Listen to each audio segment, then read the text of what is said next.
Isaías capítulo 40, verso 31, um texto muito conhecido, fala assim, ó: mas os que esperam no Senhor renovam as suas forças, sobem com asas como águias, correm e não se cansam, caminham e não se fatigam. Amém? Amém. Vamos lá. Senhor Jesus, nós te agradecemos pela sua presença aqui, pela sua graça, pela sua manifestação no nosso meio. O nosso desejo, Senhor, é que agora possamos ouvir a voz do seu Espírito tocando os nossos corações por meio da profecia bíblica, por meio da sua palavra, Deus. Então, fala conosco, Jesus. Nós queremos ouvir aquilo que o Senhor tem para nós nessa noite. Que o Senhor nos abençoe e nos guarde, em nome de Jesus. Amém. Amém. Queridos, o profeta Isaías é um dos profetas maiores. E ele escreve em um tempo onde ele tem uma palavra dura contra o povo de Israel. Uma palavra dura porque o povo estava se afastando do Senhor e se afastando daquilo que era o propósito de Deus para eles. Então Isaías vem e ele tem da parte do Senhor palavras para aquele povo, e as palavras dele são para um povo de um coração duro.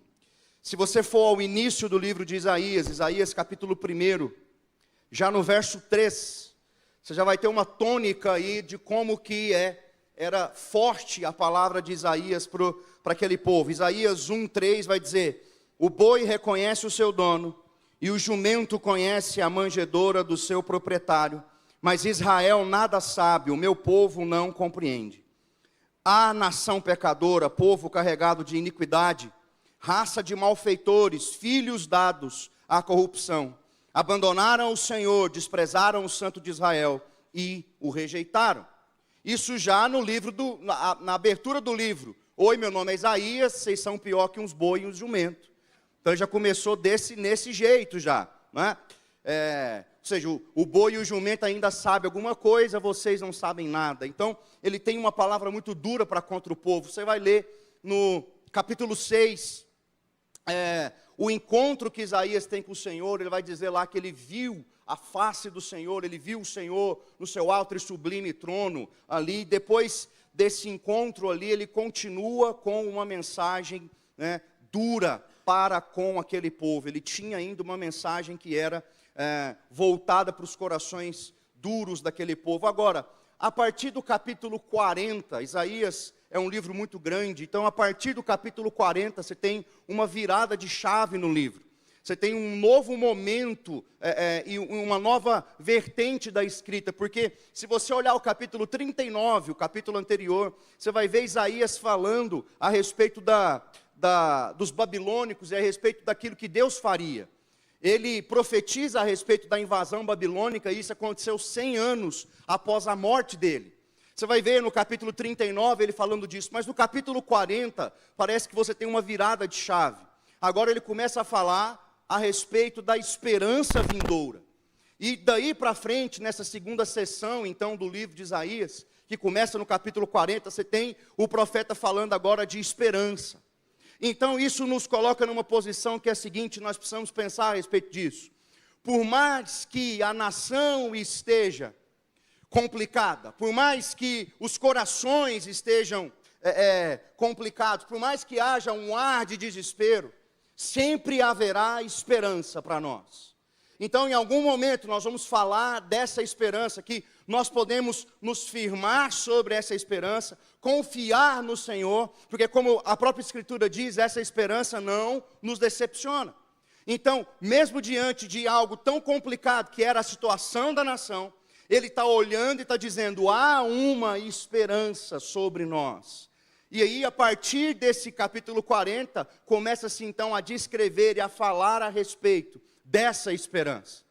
E aqui, no verso 31 do capítulo 40, nós temos 4 bênçãos lançadas sobre o povo, e que podem tranquilamente ser lançadas sobre nós, porque se você, assim como eu, conversa um pouquinho com as pessoas, você vai ver que o coração das pessoas está o tempo todo preocupado. O tempo todo nós estamos preocupados com alguma coisa. o tempo todo nós estamos vivendo atentos à nossa vida e preocupados com o que está acontecendo ao nosso redor. As pessoas estão sempre muito cansadas e sobrecarregadas. Esse cansaço extrapola o cansaço físico, mas atinge a mente, a alma, as emoções. É assim que nós estamos vivendo nos nossos dias. Nós vemos os rumos da humanidade, os rumos da nossa nação não são muito promissores, sempre um ambiente muito preocupante, e isso pode gerar algo no nosso coração que é uma percepção de uma falta de esperança. Nós não temos mais esperança a respeito, nós estamos vivendo e a vida vai acontecendo, e nós não temos tempo para parar, para pensar a respeito de algumas coisas. E essas coisas vão invadindo o nosso coração e pode chegar ao ponto de pensarmos que não há mais o que fazer, não há mais esperança, apenas viver. E você pega muitas pessoas assim, que não estão conseguindo enxergar dentro do quadro da vida uma possibilidade de melhora, ou uma possibilidade muito remota de melhora. Então, sobre esse sentimento, eu queria começar falando a respeito dessas 4 bênçãos que Isaías coloca aqui no verso 31, e que estão sobre todos nós, e a boa notícia para nós é que nós não só temos esperança, mas que nós estamos no lugar certo. Amém? Você está no lugar certo. Não que eu vá encher o seu coração de um código de felicidade, mas nós estamos no lugar certo. Por mais que o Evangelho nunca foi uma promessa de uma vida feliz, ele nunca foi essa promessa. Nunca foi uma promessa assim. Isso nós já ouvimos tantas vezes, mas sempre vale repetir. Qualquer promessa daquela, venha para Jesus e os seus problemas vão ser todos resolvidos, você tem que correr desse tipo de promessa, porque isso é mentira. Nós não temos nenhuma promessa a respeito. O Evangelho não é uma promessa de vida mansa e tranquila após aceitar Jesus, mas é uma promessa de esperança e bênção sobre nós. Isso é verdade. Existem bênçãos que podem estar sobre nós, e esse texto tem 4 delas. Eu queria que você voltasse no texto e analisasse comigo essas 4 bênçãos que Isaías fala lá e que estão sobre nós. Primeira coisa, ele fala que as forças seriam renovadas. Você vai ter um renovo de força sobre você.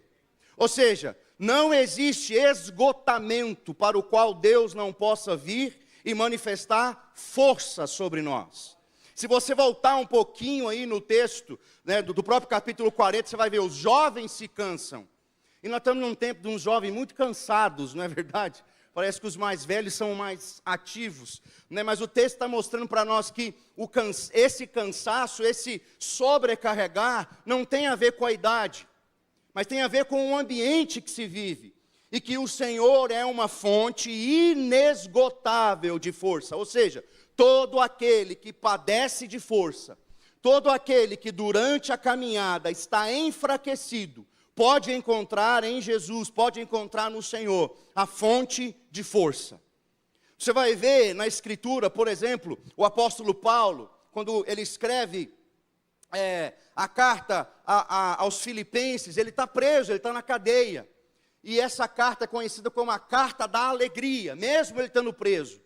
E é nessa carta onde ele vai dizer, olha, eu aprendi a viver em diversas circunstâncias, mesmo tendo falta das coisas, ou tendo as coisas, eu aprendi a viver em circunstâncias diferentes. E aí ele vai falar em Filipenses 4,13, porque eu posso todas as coisas naquele que me fortalece.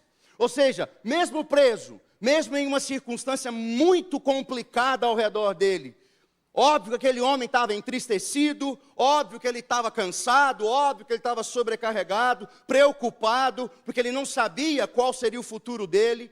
Mesmo nessas circunstâncias, ele pode olhar para o Senhor e dizer, eu posso todas as coisas. Porque ele sabe, Deus é uma fonte de força para todo aquele que está desgastado, cansado, abatido, aflito. Deus é uma fonte de força. Amém? Amém. Em segundo lugar, a segunda bênção que tem aí no texto de Isaías, ele vai falar, vão renovar as suas forças. E em segundo lugar, vão subir com asas como águias. Subir com asas como águias. E aqui é uma comparação mesmo com o animal. Porque as águias são os pássaros, o tipo de pássaro que vai alcançar altitudes muito elevadas. Então é isso que o texto está trazendo. Olha, você vai não só renovar as suas forças, mas você vai alçar voos muito altos. Você vai estar em posições muito elevadas. E isso vai fazer com que você tenha uma visão privilegiada das situações. Se você está numa altitude elevada, você vai ter uma visão privilegiada das coisas. Você vai ter então condição de alçar voos muito altos, muito elevados. E ter essa percepção apurada das situações que nos cercam, isso me lembra de 1 Coríntios, capítulo 2, verso 15. Lá em 1 Coríntios 2,15 vai falar do homem espiritual. E vai dizer, o homem espiritual, olha lá. Porém, o homem espiritual julga, ou em outras versões vai estar, discerne todas as coisas. Ele tem discernimento, ele tem uma visão diferente de todas as coisas. Por quê? Porque ele tem essa posição diferenciada, não por ego, uma posição de ego, mas justamente por estar cheio de algo. Então, no Senhor nós vamos renovar as forças. Nós vamos encontrar no Senhor essa fonte de renovação de forças. E também vamos alçar voos altos, ao ponto de enxergarmos as circunstâncias de um modo diferente. Amém? Você crê nisso? Amém? Depois, as duas outras bênçãos que Isaías coloca aqui. Além de renovar as forças, além de alçar voos altos e voar com asas como águia, você vai correr e não vai se cansar. Vai caminhar e não vai se fatigar. Como assim? E como isso se aplica? Você vai lembrar do texto sagrado que vai dizer que há um tempo determinado para todo o propósito debaixo da terra. Amém? Há um tempo determinado. Então, na nossa jornada, e a nossa jornada ela é marcada por muitos momentos. Momentos extremamente felizes, momentos onde nós recebemos e vivemos situações maravilhosas na vida, mas você também sabe que a vida é marcada por momentos muito complicados e muito difíceis. Essa é a vida. Então, você pode estar hoje vivendo num vale, pode estar vivendo num deserto muito complicado, ou você pode estar vivendo uma paisagem maravilhosa, a vida está sorrindo para você. A gente sabe que a vida é marcada por esse ambiente. Se na nossa jornada vão ter momentos onde é tempo de correr, onde as coisas vão acontecer com pressa, e você precisa correr para que elas aconteçam. E você vai correr e não vai se cansar. Amém? Mas vão ter outros momentos em que a coisa vai ser um pouco mais lenta. Você vai caminhar. As coisas vão acontecer mais devagar. Mas mesmo assim você não vai se fatigar. Então presta atenção. São 4 bênçãos sobre você e eu. 4 bênçãos sobre nós. Você vai renovar suas forças no Senhor. Amém? Você vai alçar voos altos. Você vai correr e não vai se cansar. Vai caminhar e não vai se fatigar. Amém? Mas. É claro que tem que ter um mais, gente. Estava muito bom o negócio, não estava? Nem parecia eu, agora tem mais. Tem um negócio aí. Volta lá no texto, Isaías 40, 31. Tudo que eu disse é muito verdade. Não esquece nada do que eu disse por causa do mais. Mas vamos entender uma coisa que tem aqui. Como é que o texto começa? Mas os que esperam no Senhor. Essas bênçãos são verdade. Nós podemos encontrar uma fonte inesgotável de força. Nós podemos alçar voos altos, correr e não cansar, caminhar e não se fadigar. Mas existe uma condição para alcançar essas bênçãos. E essa condição é para os que esperam no Senhor. E é aqui que está a chave. Se você quer um código, está aqui o código, a chave do sucesso. Espera no Senhor. Deixa eu te fazer uma pergunta muito simples. Como você se comporta quando você está esperando? Você gosta de fila? Você gosta de esperar as coisas? Esperar não é bom. Ninguém gosta de esperar. Ninguém se comporta bem quando está esperando. Porque geralmente esperar envolve angústia. Você já foi no Detran? De manhã eu falei VaptVupt, agora mudei, vou no Detran. Você já foi no Detran renovar, arrumar alguma coisa? Você chega lá, você pega a senha 50, você olha no painel, estão atendendo a 12. Aí você senta numa cadeira que não é confortável, tem 2 ar-condicionados, um não funciona, o outro só ventila. Tem uma mãe com os meninos gritando perto de você, alguém escutando vídeo alto no telefone, e não está fresco, está muito calor, aquele tanto de gente, e você tem que estar lá, fazendo o quê? Esperando. Porque eu falei isso tudo e acabaram de chamar a senha 13, você é o 50. E tem que resolver o problema. Você espera, como é que você fica numa situação dessa? Esperando. Feliz, se alguém te ligasse e falar, ei, tudo bem? Estou ótimo. Estou aqui num lugar maravilhoso, você precisa de ver. Você espera com alegria? Não, geralmente a gente não espera. Mesmo coisas boas. Quem vai casar, o casamento está chegando. Você espera tranquilo? Não, amigo. Você está desesperado por aquela data. Está desesperado, está com medo de dar as coisas dar errado, está com medo dela desistir, ou dele desistir. Você passa um monte de coisa na cabeça. Esperar nunca é tranquilo. E o que a gente faz quando está esperando? Eu não sei você, mas nessas situações, o que eu faço quando eu estou esperando? Eu leio a Bíblia, irmãos. Eu abro a Bíblia lá, no Detran. Oh, glórias. Não, irmão, eu reclamo. Eu ligo para minha mulher, deixo ela doida. Eu saio, eu ando, eu volto, eu fico maluco. Eu tento me distrair. Esse é o nosso problema, nós não gostamos de esperar. E o que a gente faz enquanto está esperando? A gente tenta se distrair. A gente tenta alimentar a nossa alma com outras coisas, menos com o que importa. Agora, todas essas bênçãos são maravilhosas.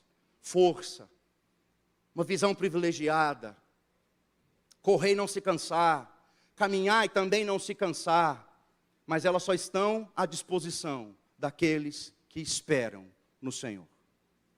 Nós vamos precisar aprender a esperar.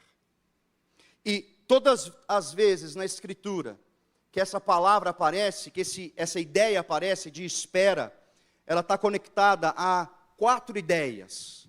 Então toda vez que a palavra espera aparece na Escritura, ela vai estar conectada a uma dessas percepções, a um desses sentidos. E a primeira coisa, o primeiro sentido da palavra espera é silêncio. É o primeiro significado que ela vai estar relacionada. Esperar significa estar em silêncio. Sabe qual é um dos nossos problemas? Nós vivemos uma vida tão agitada, são tantos ruídos, tanta coisa, que nós perdemos essa capacidade de permanecer em calmaria, em silêncio, esperando por algo. Nós perdemos isso. Porque nós temos tanta coisa, e é tanta coisa na nossa mente, e é tanta coisa ao nosso redor, que nós perdemos isso. E quando nós vamos orar, nós temos uma percepção errada de que a oração é uma via de mão única, é só vai. E a gente se põe diante do Senhor e fala, e a gente coloca os problemas e fala das situações, fala das angústias, mas a gente não para, a gente não se lembra que nós estamos conversando com uma pessoa real, que é o Espírito de Deus, e que Ele também quer falar. Mas como Ele vai falar se nós não nos calamos? Se a gente só fala, Deus não fala comigo? É claro, você não para. Já viu gente que Deus só fala com ela em sonho? É porque não se cala, né? E Deus tem que falar de outro jeito, só em sonho. Mas a gente não tem essa calma de ler um texto bíblico, de se assentar em um lugar e de ficar em silêncio. Nós aprendemos no domingo passado sobre contemplar a beleza de Deus. E nós vamos, por conta da nossa vida, nós perdemos isso. Ler um texto. Os que esperam no Senhor renovarão suas forças. E você se assenta e você deixa esse negócio ecoar dentro de você em silêncio. Qual foi a última vez que você fez isso? Com tranquilidade. Nós perdemos isso. Nós perdemos. Nós não temos paciência de ficar em silêncio. 30 segundos, a gente está com agonia para falar, para fazer alguma coisa. Porque a vida é assim. Amém? Mas a primeira coisa, vão ter momentos em que Deus vai ficar, ou você precisa ficar, em silêncio, esperando o que Deus vai fazer, o que Deus vai falar. Amém? Segundo lugar, segunda coisa que esperar significa. Esperar está ligado à ideia de expectativa. O que Deus vai fazer? Então eu estou esperando por aquilo que Deus vai fazer. Então eu encho o meu coração de expectativa e eu aguardo aquilo que Deus disse que vai fazer. Amém?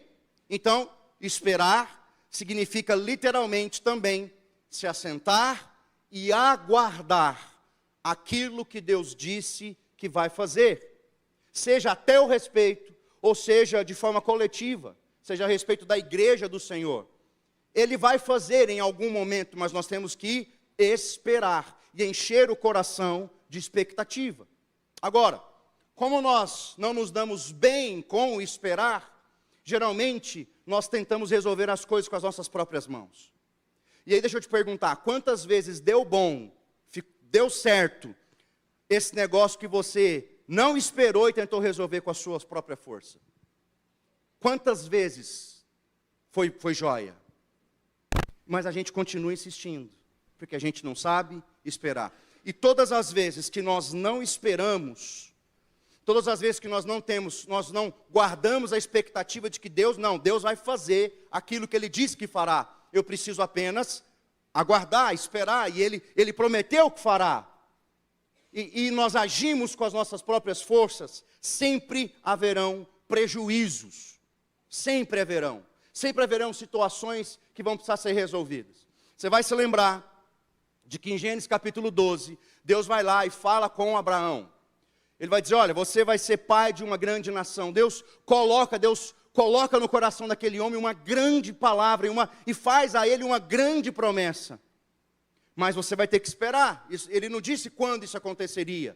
Abraão já tinha 75 anos, a esposa dele também já era velha e estéril, e Deus chega e faz uma promessa dessa para aquele homem. Você vai ter um filho e você vai ser pai de uma grande nação. O que ele tinha que fazer então agora, daqui para frente? Esperar. Esperar. E treinar. E treinando com a Sara. Porque uma hora o neném vinha. Mas foram 25 anos. Para um homem que já era velho. Já tinha 75 anos. E você vai se lembrar que chega num momento que Sara fala, não, esse negócio é o seguinte. Não vai acontecer, não é comigo que vai acontecer. Vai lá, Abraão, deite-se com Agar. É dela que vai vir o filho da promessa. Abraão vai e faz. Nasce quem? Ismael. E o que Deus fala para Abraão? Ok, ele vai até ser grande, mas não é com ele que eu tenho uma aliança. Não é ele o filho da promessa, eu vou cumprir o que eu te disse. Mas Ismael cresce. E quem foi Ismael? O pai dos árabes. E quem são os árabes? O povo que até hoje se coloca contra o povo de Deus, o povo de Israel. Até hoje. Então pensa, quando nós não esperamos e tentamos fazer o negócio com a nossa própria mão, vai dar ruim. Porque nós não sabemos como fazer. Deus disse que faria? Disse. Então, espera. Se acalme. E Ele vai fazer. Mas todas as vezes que nós colocamos as nossas mãos, porque não sabemos simplesmente aguardar e esperar, vai dar ruim. Algo ruim vai acontecer. Amém? Agora deixa eu dizer uma coisa. Nós somos um povo que espera. Nós esperamos o quê? Que os céus se abram. E que Cristo venha. Desde quando você escuta isso, irmão? Que Cristo vai voltar. Que Jesus vai voltar. Que Jesus vai voltar. E o nosso coração pode ser consumido por... Olha, gente, essa história da carochinha. Isso... Quanto tempo que eu ouço isso e nós vamos tomando rumos na vida que vão se distanciando dessa verdade. Jesus vai voltar. E nós temos que fazer o quê? Esperar. ter o coração cheio de expectativa para aquilo que Ele fará. Nos últimos dias haverá uma igreja gloriosa que se levantará. Haverá muita perseguição, muita dor, muita morte, mas haverá salvação e haverá louvor e glória e milagres por meio de uma igreja gloriosa. Nós precisamos estar lá, como parte dessa igreja gloriosa, se estivermos vivos. Então nós precisamos esperar, com o coração cheio de alegria. Ele vai voltar. Amém? Expectativa. Em terceiro lugar, a terceira ideia,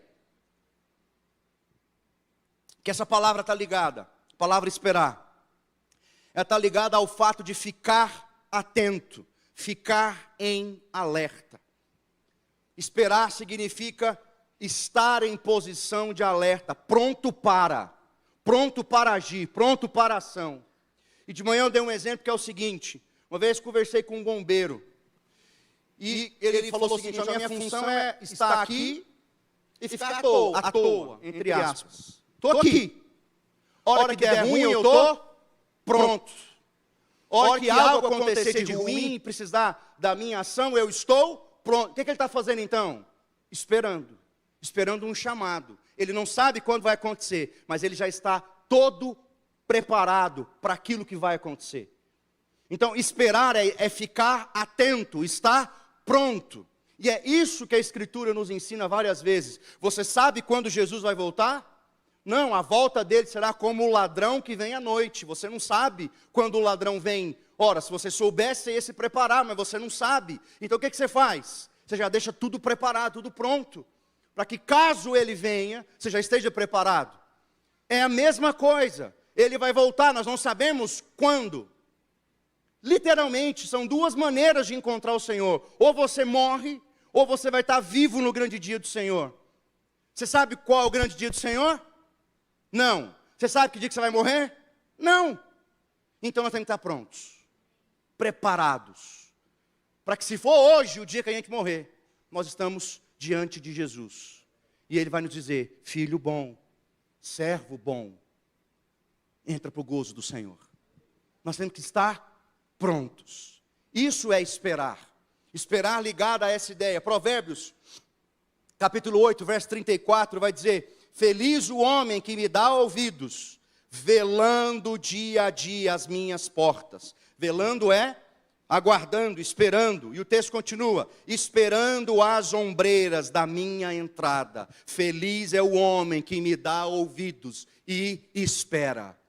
E fica lá aguardando, velando, pronto, para que quando algo aconteça, ele esteja lá, preparado para aquilo. Amém? E em quarto lugar, ligado a essa ideia de estar pronto, essa palavra espera está ligada à ideia de servir.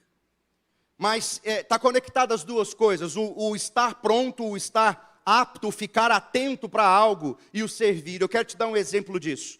Vá comigo para 2 Samuel, capítulo 23, verso 14. Segundo livro de Samuel, capítulo 23, verso 14. Vai contar assim a história. Davi estava na fortaleza, e a guarnição dos filisteus em Belém. É um tempo de guerra. Os filisteus, o inimigo do povo de Deus, estão lá em Belém. Verso 15. Suspirou Davi e disse: quem me dera beber a água do poço que está junto à porta de Belém.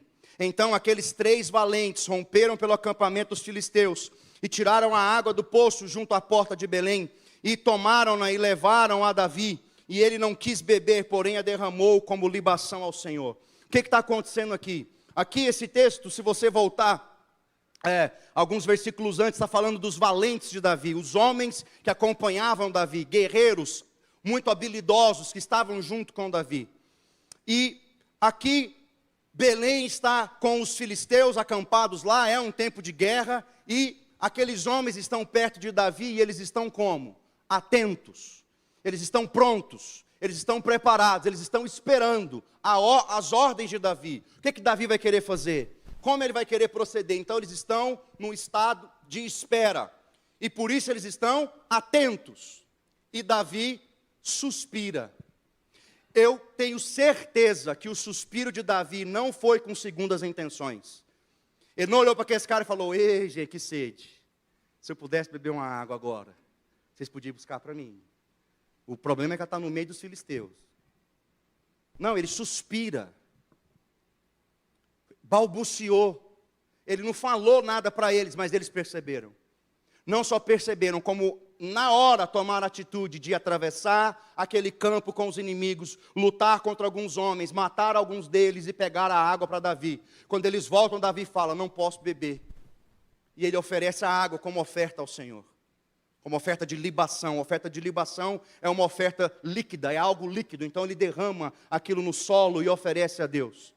Mas o que está aqui nesse texto é o seguinte: aqueles homens perceberam o suspiro, o balbuciar da voz de Davi, dizendo: estou com sede, e eu quero água lá daquele poço. E eles foram resolver o problema de Davi. Por quê? Porque eles estavam atentos, esperando as ordens. A pergunta é: será que nós temos esperado no Senhor a ponto de ouvir os sussurros de Deus, pedindo algo para nós? O que Deus deseja de você? O que Ele quer que você faça? O que Ele quer que a igreja dele faça? Às vezes nós estamos tão preocupados com tantas coisas, que nós não estamos atentos e também não estamos ouvindo o balbuciar do Senhor, dizendo: eu quero que você faça isso ou aquilo outro. Não, nós não estamos percebendo o que o Senhor tem sussurrado a nós. E sabe o que é? Nós queremos viver milagres grandes, grandiosos. Quem não queria ver alguém aqui dentro cego e nós orarmos e essa pessoa voltar a enxergar? Quem não queria impor as mãos sobre um paralítico e do nada ele pular e começar a andar? Quem não queria viver isso? Todos nós. Esse é um milagre, é uma manifestação grande do poder de Deus. Mas nós não somos fiéis ao balbuciar da voz do Senhor. E quem não é fiel nas poucas coisas, como o Senhor pode confiar na mão dele grandes coisas? Como Ele pode fazer grandes milagres, se nós não conseguimos ouvir os pequenos sussurros que Ele tem para falar para nós?